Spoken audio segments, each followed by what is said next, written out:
Good morning everyone. एक बार फिर से आप सभी का क्रेजी जीके ट्रिक के डेली करंट अफेयर की सीरीज में स्वागत है। मेरा नाम है पंकज वैष्णव और आज है मंडे और आज के इस सेशन में 13 मई के सभी करंट अफेयर को हम यहां पर डिटेल में एक एक करके डिस्कस करने वाले हैं। वीडियो बहुत ही इंपॉर्टेंट है, इसलिए वीडियो को लाइक कर दीजिएगा पसंद आए तो। और अगर आपको पीडीएफ चाहिए क्रेजी जीके ट्रिक के, आप टेलीग्राम चैनल पर जाइए, वहां पर आपको डेली करंट अफेयर की PDF free of cost available हो जाती है, वहां से आप कलेक्ट कर लीजिए। शुरू करते हैं 13 मई के करंट अफेयर को, लेकिन उससे पहले क्वेश्चन ऑफ द डे। रोज जितने भी स्टूडेंट हैं बहुत ही सही आंसर करते हैं कमेंट में, लेकिन काफी कम कमेंट आ रहे हैं आजकल। तो जितने भी स्टूडेंट देखते हैं सेशन को वो कमेंट करें, इससे पता चलता है कि हमारी परफॉर्मेंस कितनी अच्छी है। सबसे पहला क्वेश्चन देखिए, किस राज्य की पुलिस ने डिजिटल प्लेटफॉर्म त्रिनेत्र ऐप 2.0 को लॉन्च किया? सेकेंड क्वेश्चन, नेपाल देश ने किस स्थान को अपनी पर्यटन राजधानी घोषित किया? और हाल ही में सौर मंडल के किस ग्रह पर ज्वालामुखी नॉक्टिक्स मॉन्स की खोज की गई है? तो नॉक्टिस मॉन्स ज्वालामुखी सौर मंडल के किस ग्रह पर देखने को मिला या किस ग्रह पर खोजा गया, इसके बारे में कमेंट में जरूर बताइएगा। चलते हैं सबसे पहले क्वेश्चन पर।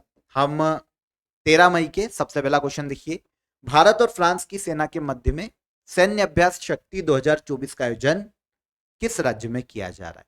तो पहला फैक्ट जो आपको नोट करना चाहिए वो ये है कि सैन्य अभ्यास या मिलिट्री एक्सरसाइज शक्ति का आयोजन किन दो देशों के मध्य में किया जाता है? तो ये दो देश हो जाते हैं भारत और फ्रांस। भारत और फ्रांस के मध्य में 13 मई से मतलब आज से सैन्य अभ्यास शक्ति 2024 शुरू होगा भारत के मेघालय राज्य में। मेघालय राज्य में एक पर्टिकुलर प्लेस है उमरोई, यहां पर 13 से लेकर 26 मई 2024 तक सैन्य अभ्यास शक्ति का आयोजन भारत और फ्रांस के मध्य में किया जाएगा और इस साल 2024 में ये इसका 7वां संस्करण है। उद्देश्य क्या है? कभी अगर आपको ये क्वेश्चन आ जाए तो देखिए, किन्हीं कोई भी देश हो उनके मध्य में जो मिलिट्री एक्सरसाइज आयोजित की जाती है, उद्देश्य होता है आपसी सैन्य संबंधों को मजबूत करना। इसके अलावा सैन्य टेक्नोलॉजी को साझा करना शक्ति 2024 मिलिट्री एक्सरसाइज का मुख्य उद्देश्य है। 2 साल में एक बार इस युद्धाभ्यास का आयोजन किया जाता है थल सेना के मध्य में फ्रांस और भारत की। शुरुआत की गई थी 2011 में। 2022 में जो छठा संस्करण था उसका आयोजन किया गया था फ्रांस में, और अब 2024 में 7वां संस्करण आयोजित किया जा रहा है भारत में मेघालय राज्य में उमरोई में। तो सैन्य अभ्यास शक्ति 2024 का आयोजन भारत और फ्रांस के मध्य में किया जा रहा है, भारत के मेघालय राज्य में। आप देखिए, भारत और फ्रांस के मध्य में जो अदर वॉर एक्सरसाइज आयोजित की जाती है उसमें वरुण युद्ध अभ्यास भारत और फ्रांस की नेवी के मध्य में आयोजित किया जाता है। और गरुड़ युद्धाभ्यास की बात करें तो भारत और फ्रांस की जो एयरफोर्स है उनके मध्य में आयोजित किए जाने वाली एक्सरसाइज है गरुड़ युद्धाभ्यास। तो इन दोनों को भी याद रखिएगा, ये भी एग्जाम में हमने काफी बार देखी है। वैसे military exercise, war exercise Bharat की जितनी भी देशों के साथ होती है उनको आपको याद रखना चाहिए, क्योंकि वहां से एक ना एक क्वेश्चन एग्जाम में हमें देखने को मिल ही जाता है। सेकेंड क्वेश्चन, दोहा डायमंड लीग 2024 में नीरज चोपड़ा ने कितने मीटर जेवलिन थ्रो करके पदक अपने नाम किया है? तो पदक जीता है इन्होंने सिल्वर दोहा डायमंड लीग में। और नीरज चोपड़ा की बात करें तो जेवलिन थ्रो के खिलाड़ी हैं भारत के, आप सभी जानते हैं, टोक्यो ओलंपिक में गोल्ड मेडल लेकर आए थे।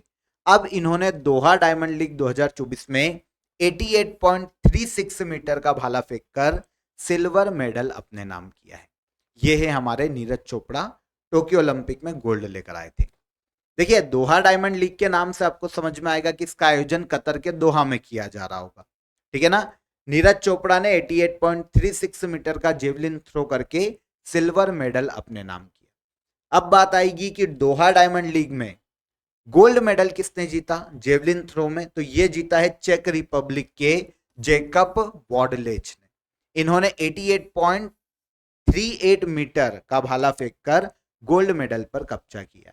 और ब्रॉन्ज मेडल नहीं पूछा जाएगा, पर ये एडरसन पीटर्स ने अपने नाम किया है। हमें गोल्ड और सिल्वर याद रखना है, क्योंकि सिल्वर लेकर आए हैं कौन? नीरज चोपड़ा, और वो जिससे हारे हैं वो है जेकब वॉडलेज, जो कि चेक रिपब्लिक के जेवलिन थ्रो के खिलाड़ी, ठीक है।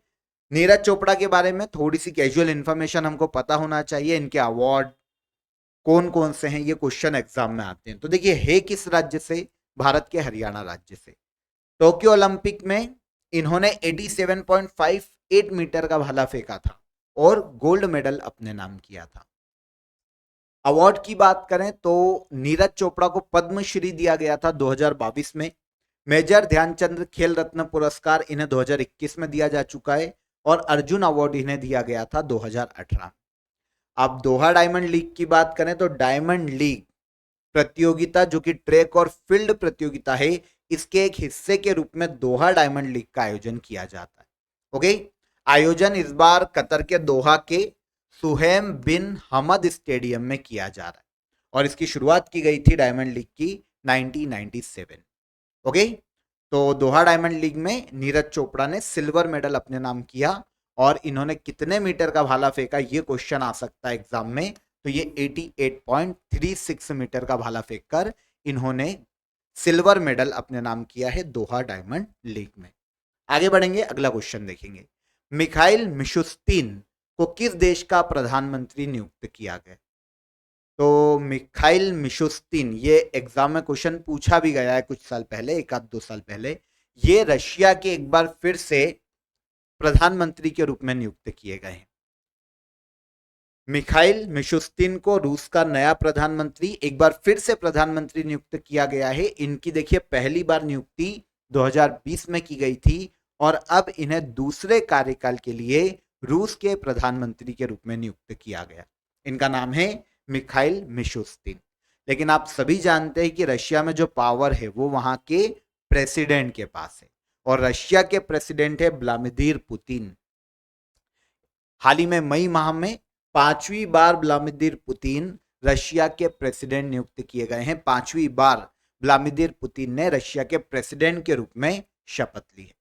ठीक है, रशिया के बारे में सुना है, ये आपको पता ही है, वर्ल्ड की सबसे बड़ी कंट्री है क्षेत्रफल के आधार पर। यूरोप और एशिया दोनों महाद्वीप में फैला हुआ है, यूरेशिया में, और इसकी कैपिटल है मॉस्को, मॉस्कावा नदी के तट पर। रशिया का जो एशिया वाला क्षेत्र है उसे साइबेरिया क्षेत्र के नाम से जाना जाता है। अब आप सभी के लिए आज के लिए देखिए ऑफर ऑफ द डे है वर्ल्ड हिस्ट्री। ठीक है, वर्ल्ड हिस्ट्री का ये कोर्स आपके लिए ओनली 79 रुपीज में अवेलेबल है, काफी नॉमिनल चार्जेस है। आपको लिंक डिस्क्रिप्शन में दी गई है जिस पर क्लिक करके आप वर्ल्ड हिस्ट्री के इस कोर्स को इजीली ज्वाइन कर सकते हैं। और जैसा कि मैं आपको रोज बताता हूं, जब आप लिंक पर क्लिक करेंगे तो आपको इस तरह का इंटरफेस दिखाई देगा। यहां पर जाकर आप इजीली इस कोर्स को ओनली 79 रुपीज में ज्वाइन कर सकते हैं बाय नाउ पर क्लिक करके। ओके, इस कोर्स में नॉर्मली आपको 30 से ज्यादा लेक्चर मिल जाएंगे रिकॉर्डेड। इसके अलावा 25 से ज्यादा आपको पीडीएफ नोट्स मिल जाएंगे और ऑलमोस्ट 15 आपको टेस्ट भी इस कोर्स में अवेलेबल है। वर्ल्ड हिस्ट्री का डेडिकेटेड कोर्स है, जल्दी कीजिए। ऑफर आपको पता है बहुत ही कम समय के लिए होता है, बहुत ही कम समय के लिए वैलिड होता है। तो अगर आप ज्वाइन करना चाहते हैं तो डायरेक्ट नीचे डिस्क्रिप्शन में आपको लिंक दी गई है, उस लिंक पर क्लिक करके आप इसे परचेस कर सकते हैं। डन, वर्ल्ड हिस्ट्री को आप बिना देर किए परचेस कीजिए। चलिए नेक्स्ट क्वेश्चन पर आएंगे, तब तक हम हाल ही में कुश्ती खिलाड़ी बजरंग पुनिया को यूनाइटेड वर्ल्ड रेसलिंग ने निलंबित कर दिया। बजरंग पुनिया को किस वर्ष मेजर ध्यानचंद खेल रत्न अवार्ड से सम्मानित किया गया था? देखिए, मेजर ध्यानचंद खेल रत्न अवार्ड पहले राजीव गांधी खेल रत्न अवार्ड के नाम से जाना जाता था, तो दोनों एक ही है ना। तो जब इनको मिला था तब ये राजीव गांधी के नाम से जाना जाता था। इन्हें दिया गया था ये अवार्ड 2019 में। तो मेजर ध्यानचंद खेल रत्न अवार्ड बजरंग पुनिया जो कि भारत के रेसलर हैं, बहुत ही फेमस, इन्हें दिया गया था 2019 में। सुर्खियों में इसलिए है क्योंकि यूनाइटेड वर्ल्ड रेसलिंग जो कि पूरे वर्ल्ड में रेसलिंग खेलों को नियंत्रित करने वाली सबसे बड़ी संस्था है, उन्होंने 2024 के दिसंबर तक बजरंग पुनिया को अंतर्राष्ट्रीय खेलों से बैन कर दिया। अब बैन करने का कारण भी देखिए क्या हुआ था कि 22 अप्रैल 2024 को भारत की जो नाडा है, नेशनल एंटी डोपिंग एजेंसी, कल के सेशन में भी हमने बात की थी, इन्होंने डोप टेस्ट के लिए इनका नमूना लेना चाहा बजरंग पुनिया का, लेकिन इन्होंने डोप टेस्ट देने से मना कर दिया। डोप टेस्ट आप जानते हैं कि भाई कोई नशीला पदार्थ तो नहीं लिया, कोई ऐसी दवाई तो नहीं ली जो कि खेलों में प्रतिबंधित है ना, फेयर तरीके से खेलो इसलिए प्रतिबंधित होती है काफी सारी दवाई। अब इन्होंने डोप टेस्ट नहीं दिया, तब नाडा ने इन्हें 22 अप्रैल 2024 को ही बैन कर दिया था। अब नाडा की इस रिपोर्ट के आधार पर यूनाइटेड वर्ल्ड रेसलिंग ने भी इन्हें 31 दिसंबर 2024 तक अंतरराष्ट्रीय खेलों से बैन कर दिया है। किसे? बजरंग पुनिया को। ओके, बजरंग पुनिया की कैजुअली बात करें तो हरियाणा राज्य से, रेसलर अधिकतर हरियाणा तरफ से ही आते हैं, ठीक है ना, तो हरियाणा राज्य से है। टोक्यो ओलंपिक 2020 में इन्होंने ब्रॉन्ज मेडल अपने नाम किया था रेसलिंग में। इसके अलावा इन्हें पद्मश्री दिया जा चुका है 2019 में। राजीव गांधी खेल रत्न अवार्ड ये दिया गया था 2019 में, अब मेजर ध्यानचंद खेल रत्न अवार्ड है। अर्जुन अवार्ड दिया जा चुका है इन्हें 2015 में, बजरंग पुनिया को, ठीक है। आगे आइए, यूनाइटेड वर्ल्ड रेसलिंग की बात करें तो जैसा कि काम अभी मैंने आपको बता दिया, इसकी स्थापना हुई थी 1912 में और नेनाद लालोविच वर्तमान में यूनाइटेड वर्ल्ड रेसलिंग के प्रमुख या अध्यक्ष के पद पर हैं। अफ्रीकी देश चाड का प्रेसिडेंट किसे नियुक्त किया गया? तो मध्य अफ्रीकी देश चाड, इसके नए प्रेसिडेंट बनाए गए हैं मोहम्मद इदरिस डेबी, ठीक है। वैसे चाड इतना ज्यादा सुर्खियों में नहीं रहता है, लेकिन हो सकता है कभी यहां से हमें क्वेश्चन पूछ लिया जाए। मोहम्मद इदरिस डेबी हाल ही में अफ्रीकी देश चाड के नए प्रेसिडेंट नियुक्त किए गए। इन्होंने प्रेसिडेंट के इलेक्शन में सक्सेस मसरा को हराकर यह जीत हासिल की। तो अब मोहम्मद इदरिस डेबी चाड के नए राष्ट्रपति नियुक्त किए गए और चाड के प्रेसिडेंट के रूप में इनका कार्यकाल 6 साल का होने वाला है। मध्य अफ्रीकी देश है और एन जमेना चाड की कैपिटल है। अगर आप मैप पर देखना चाहते हैं तो ये आपको दिखेगा अफ्रीका का मैप, बीच में दिखेगा चाड। नेबर कंट्री की बात करें तो देखिए Libya, Sudan, central African Republic, इधर से देखने को मिलेगा हमें कैमरून, नाइजीरिया और नाइजर, है ना, ये सब नेबर कंट्री है किसकी? चाड की। नए प्रेसिडेंट बने हैं मोहम्मद इदरिस डेबी। आगे बढ़े, आगे आ जाइए। चर्चित फुट रॉट डिसीज चावल की किस वैरायटी से संबंधित है? देखिए सबसे पहले तो आपको यही क्वेश्चन एग्जाम में पूछा जा सकता है कि फुट रॉट डिसीज किस फसल से संबंधित है, तो चावल की फसल से संबंधित है। और चावल में भी ये बासमती चावल में देखने को मिलने वाली डिसीज है। नॉर्मली फंगस के कारण ये डिसीज होती है बासमती चावल, फुट रॉट डिसीज। तो बासमती चावल, पहले तो हम आंसर ले लें, डन, ठीक है। अब सुर्खियों में क्यों है? तो पंजाब एग्रीकल्चर यूनिवर्सिटी के जो वैज्ञानिक है उन्होंने बासमती चावल की किस्मों में जो प्रचलित फुट रॉट डिसीज है उससे निपटने के लिए बायो कंट्रोल एजेंट ट्राइकोडर्मा एस्पेरेलम बनाया है ताकि इस डिसीज से निपटा जा सके। देखिए ये जो डिसीज है चावल में जड़ों पर प्रहार करती है। जब चावल अंकुरित होना शुरू होते हैं, शुरुआती फेज में होते हैं, तब उस चावल की जड़ में ये डिसीज फैलती है। तो डायरेक्ट जड़ से ही उस डिसीज को खत्म करने के लिए बायो कंट्रोल एजेंट ट्राइकोडर्मा एस्पेरेलम को बनाया है पंजाब एग्रीकल्चर यूनिवर्सिटी के जो प्रोफेसर और वहां के जो वैज्ञानिक है उन्होंने, ठीक है ना। तो बासमती चावल को ये जो बायो कंट्रोल एजेंट है फुट रॉट डिसीज से बचाएगा। पहले चरण में ही बासमती चावल में जब अंकुरित होता है चावल, तभी ये डिसीज चावल की इस फसल को पकड़ लेता है जड़ों से, ठीक है। फंगस के द्वारा, एक फंगस है जिसका नाम है फ्यूसेरियम वर्टिसिलियोइड्स, ये एक फंगस का नाम, इसके कारण होता है फुट रॉट डिसीज, ठीक है। कंफ्यूज कर सकता है आपको, तो डायरेक्ट ये याद रखिए बासमती चावल में होता है। और इससे लड़ने के लिए अब देखिए जड़ों पर प्रहार करेगा तो फसल बिगड़ेगी तो संक्रमण के कारण पहले पौधे पीले पड़ेंगे और फिर सूख जाएंगे, तो चावल हो जाएगा खराब। इससे निपटने के लिए खोजा गया है क्या? हाल ही में बायो कंट्रोल एजेंट ट्राइकोडर्मा एस्पेरेलम, ठीक है। आगे बढ़ते हैं। चर्चा में रही हिंडन नदी किस नदी की सहायक नदी है?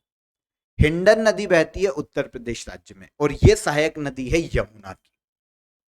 आंसर सी करेक्ट हो जाएगा। अभी सुर्खियों में इसलिए है क्योंकि नेशनल ग्रीन ट्रिब्यूनल ने उत्तर प्रदेश प्रदूषण नियंत्रण बोर्ड को रिपोर्ट सबमिट करने के लिए कहा है 2 सप्ताह के भीतर, जिसमें प्रदूषण फैलाने वाले जितने भी कंपनी से, जितने भी उद्योग है, कारखाने, उनके खिलाफ क्या क्या कार्रवाई की गई है, इसकी रिपोर्ट मांगी है नेशनल ग्रीन ट्रिब्यूनल ने, जिसके कारण हिंडन नदी अभी सुर्खियों में, उत्तर प्रदेश में बहती।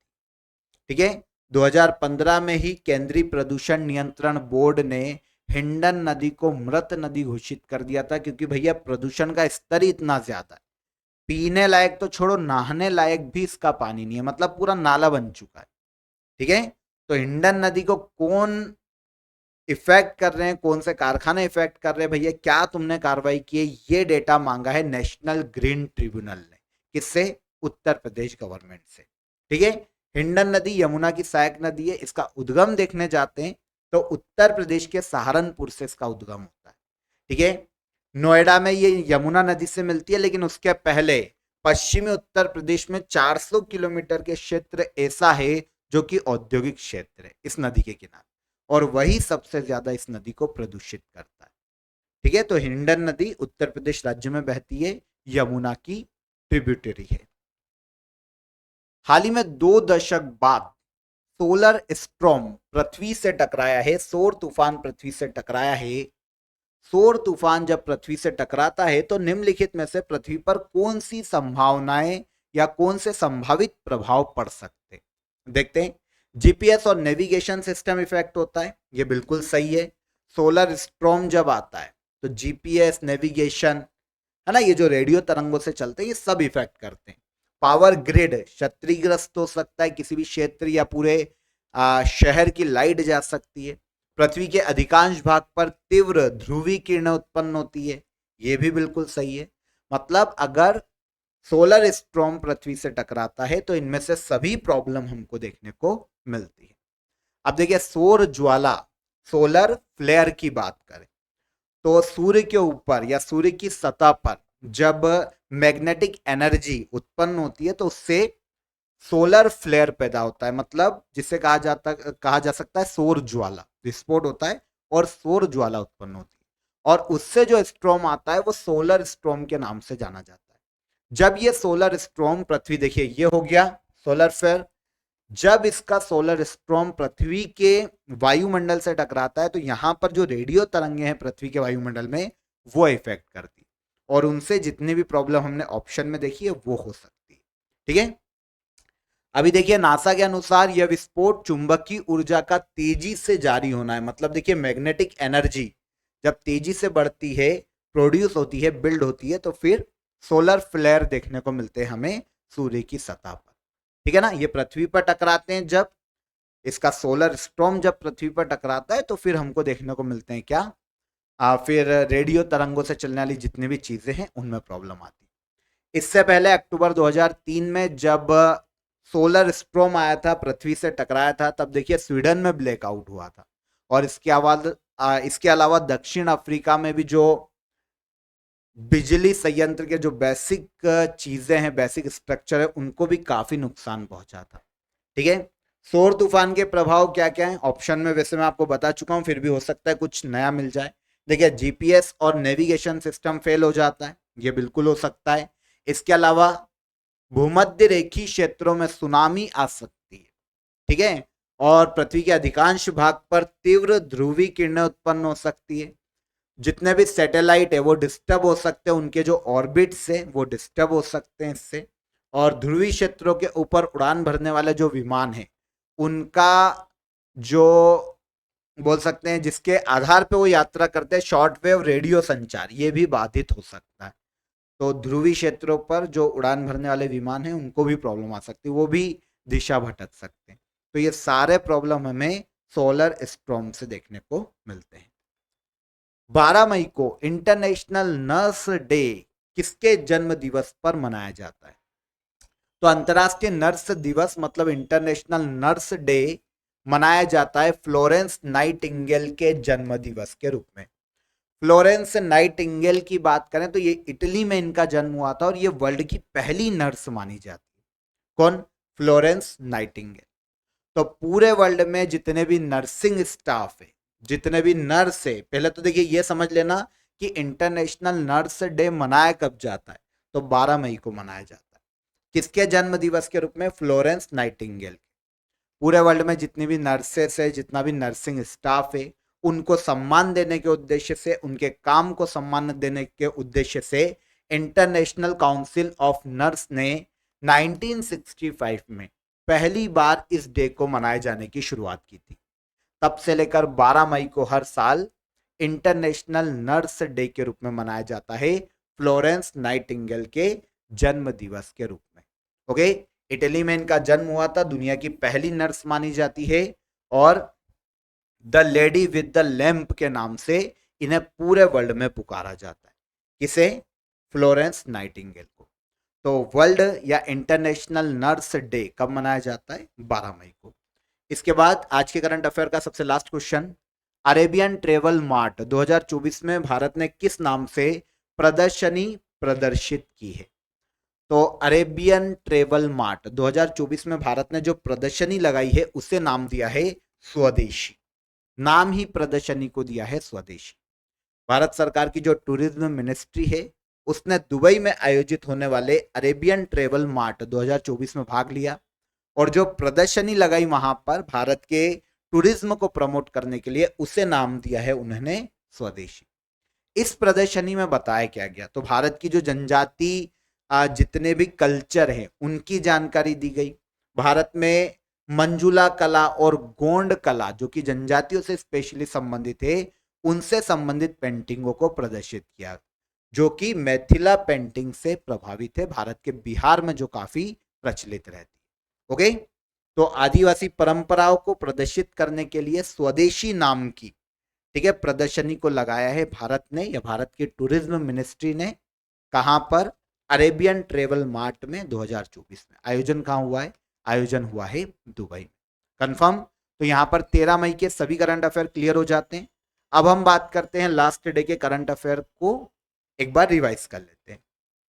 सबसे पहला देखिए, भारतीय नौसेना के कार्मिक प्रमुख के रूप में किसने पदभार ग्रहण किया? तो ये कौन थे? तो कार्मिक प्रमुख के रूप में नियुक्त किए गए वाइस एडमिरल संजय भल्ला। कल पढ़ा था हमने।